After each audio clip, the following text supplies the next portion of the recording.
What's poppin', y'all? It's your boy PB the Plug. Y'all know what it is. Another day, another upload. Make sure you hit that like button for me. And if you're new and you enjoy this type of content, make sure you subscribe. We are dropping videos every day of the month of December. So also make sure you head over to PB the Gamer and subscribe there because we will be dropping content during this streak over there as well. Today, as y'all can tell by the title, we're talking about the Los Angeles Lakers and some of the other videos that I've released during this week, like yesterday's video with the Bucks.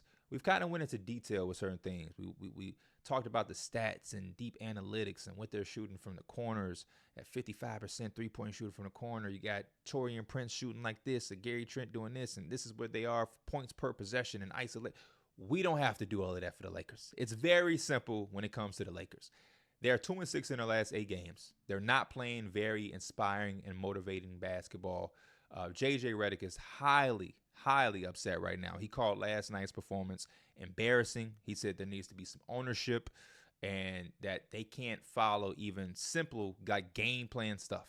Like, it was very odd to him was the word and verbiage that he used. It was extremely odd how they responded last night, and there was a lack of professionalism on the court. And I don't blame them. They lost by 41 points to a Miami Heat team that has not been that impressive themselves during this season. And the game before that, they lost a game by 29 in which they only scored 80 points.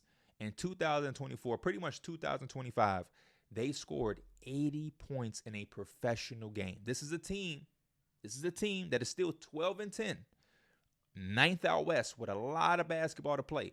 The difference is for the Lakers, they're not the Hornets. They're not the Rockets. They're not the Pistons. They're not a team that is just trying to make the playoffs. They're not a team that's just trying to get past the first round. This is a team that has told us for years, based off just telling us and also their actions, they are trying to compete for a championship. They want to be in contention. They have LeBron James, and they are the Los Angeles Lakers, who went out and was able to get him Anthony Davis. They're not here just for minimal success. They want it all. And when I see JJ Redick, as frustrated as he is, I look and I kind of get PTSD because when I look at the recent history of the Lakers, all I see is the scapegoat stuff, right? It started with Frank Vogel, who won a championship with them. And if you are a coach and you're thinking about the Lakers job, as enticing as the job can be, because it's one of the best jobs in sports that you can have, and if it goes right, you can be engraved in history and will be remembered forever. But boy, as of recent, for Frank Vogel, I'm just going to start there. For him to win a championship with them and then in the next 2 years be out of a job, that is one of the biggest red flags of what this front office and how the higher-ups are moving. Because there's no way, and let's just start there. Frank Vogel wins a championship with the Lakers in his first year in 2020, the bubble season. They go 15-19. We know what they do in the bubble. Magnificent. Probably the best constructed team that the Lakers have had in the LeBron James era. That team is LeBron, Anthony Davis, you got Caruso, KCP, Kyle Kuzma. I think Danny Green is on his team, Dwight Howard, Rajon Rondo as a veteran point guard is on his team, and they go out and they win a championship.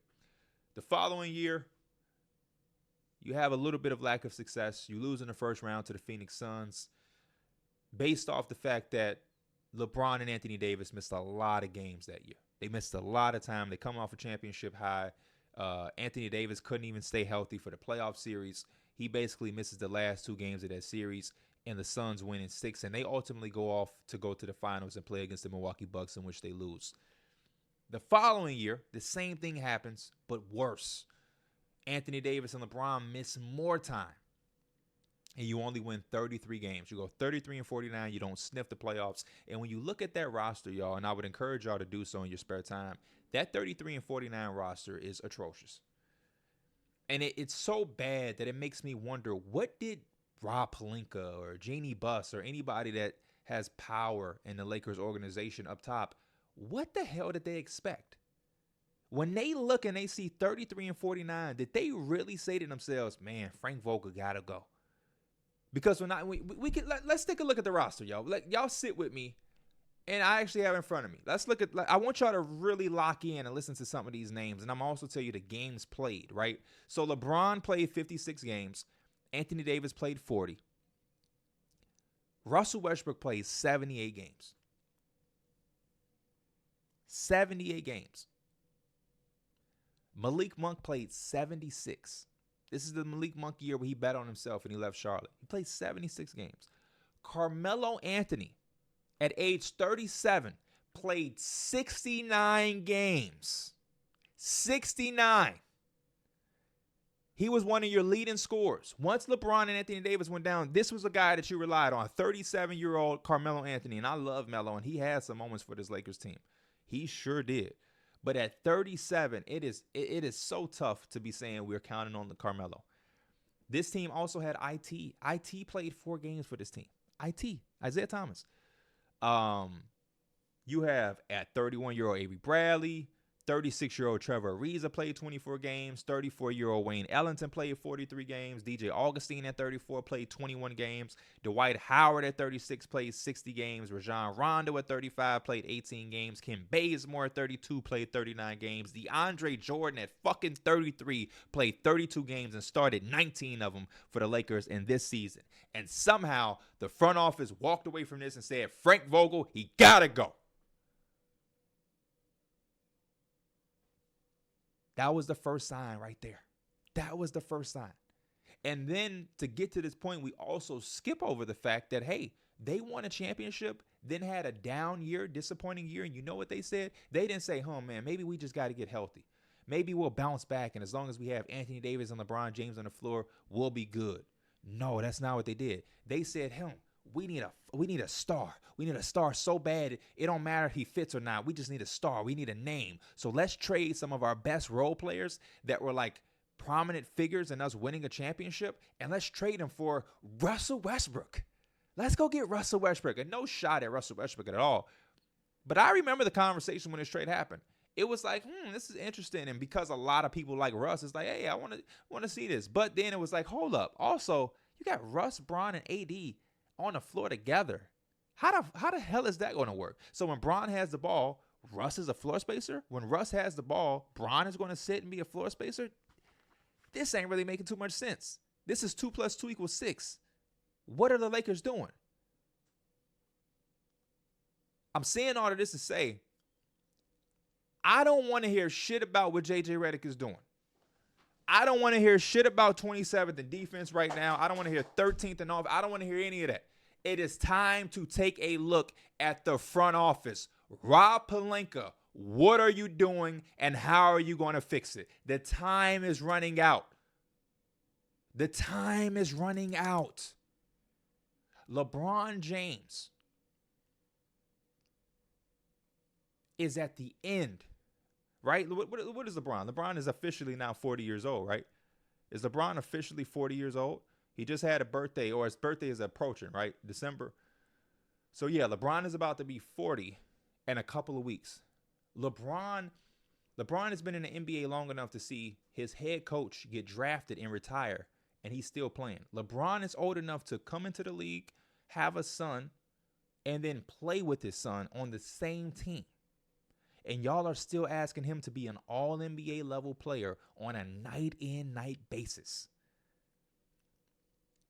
If the Lakers don't have a max salary spot like open in their salary cap, if they don't have a max slot opening, they don't know what to do. And even when they do, they go do shit like get Russell Westbrook, who doesn't fit the puzzle. I'm just looking at like what Rob Pelinka has done for the Lakers, and I'll give him some credit, right? He started in 2017. He gets the credit of drafting Lonzo Ball. I don't blame him for that. All of the stars align with that. Him and Magic Johnson, they made the right thing, right? Lonzo's an LA kid with the UCLA. It was showtime at UCLA. You have the number 2 pick. You need a point guard. He's there. Boom. It made all of the sense in the world. I get it, right? But then even after that, you have to give him credit for getting LeBron James, essentially. You have to give him the credit, even though I feel like if Mickey Mouse was running the Lakers at the time, LeBron James was going to come, because it just made too much sense at that point in his career to not come to the Lakers, right? Just too much sense. But we'll give Rob Pelinka the credit of that. Then we'll give Rob Pelinka the credit for getting Anthony Davis, right? Who was already a Clutch client, who was probably somebody that I'm not trying to throw anything out there, but I'm sure when LeBron James made the decision, Rich Paul was like, oh, you also got to look, man, the Lakers, they a young team, they got assets, they're going to have some money. Anthony Davis with New Orleans, he been telling me he don't know, he might test free agency. Maybe we could, you have to think a lot of these ideas was being put together when LeBron was making his move to LA. This is LeBron and Rich Paul, Clutch Sports. They're calculated. But we'll give Rob Pelinka the credit for that anyway. And you go out, you win a championship, Frank Vogel, that's who y'all hired. Man, give you credit. But since then, when it was time for you to actually problem solve, actually be creative, actually have to do shit to keep the shit going and make things happen on the fly, we've seen duds. We've seen duds. To get Russell Westbrook, you gave up Kyle Kuzma, Caldwell Pope. You brought on a Russell Westbrook $44 million salary. Even as of recent, you made the trade to let go Russell Westbrook, and you brought on D'Angelo Russell, Malik Beasley, Jared Vanderbilt. I gave you credit at the time for this trade. It looked really nice. But even since then, when the pieces to that didn't really come together, y'all signed Jared Vanderbilt to that extension, and it has not looked good. Y'all are now in the second, third, something year, third year of saying, what are we going to do with D'Angelo Russell? And it feels like this is really the absolute year where y'all are going to trade him. Y'all went out and got Rui Hachimura. It feels like y'all are about to be on the verge of trading him as well after you extended him. They have not been able to put together a competent roster. I give them credit on the Austin Reeves shit.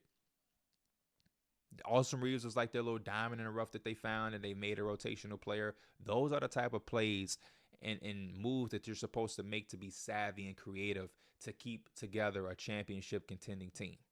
Those are the moves that you have to make, unless you're just going to strike gold and be like Boston, who was able to hit on Tatum and Brown, and then you position yourselves to be able to go get a Porzingis and a Drew. You also hit a home run with the Derek White trade.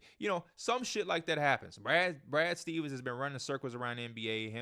Him and my guy, and my mind is going blank. My guy in OKC, Sam Presti. Him and Sam Presti just doing their thing. They cooking. But from the Lakers standpoint and Rob Pelinka, I just look at a lot of the moves and they don't make sense. Even the draft picks, like the real draft picks. I look at like a Max Christie and a Jalen Hood-Schifino, and I scratch my head. I'm like, I tried to cut some slack for the Lakers because a lot of people talk about the Jaime Jaquez and Jalen Hood-Schifino shit. They were right one pick away. And I'm like, man, if you seen Jalen Hood-Schifino at Indiana, you can see why the Lakers took him. He was really good at Indiana. You know what I mean? 6'6", 6'5" point guard, pick and roll, mid-range jump shot, solid decision maker. A good decision maker, solid defender, really good tools, young, plenty of upside there. But then it dawned on me while I was saying, I'm like, you know what? Actually, no. I can't give the Lakers any leeway or slack for that, because the Lakers should have known they weren't going to have the resources or the time to allocate to him for proper development. It's the same thing with Max Christie.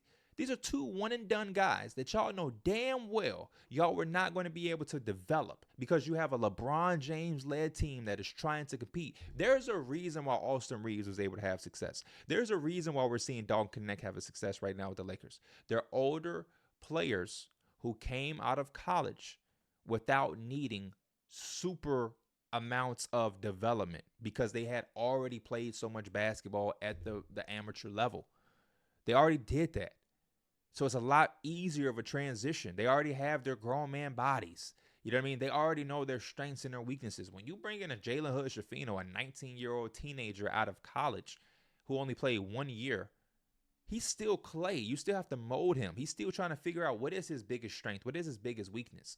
How is he going to mold his game? Same thing with Max Christie. You look at him and say there's 3-point upside, but still, he's still got to get a weight regimen and his body to develop for the NBA. He's got to get reps and more playing time and more basketball experience just as a basketball player because he's only a teenager. Then he's got to get reps in real time. And then he got to get reps with LeBron James and Anthony Edwards to be able to form some type of chemistry and understanding of what to do.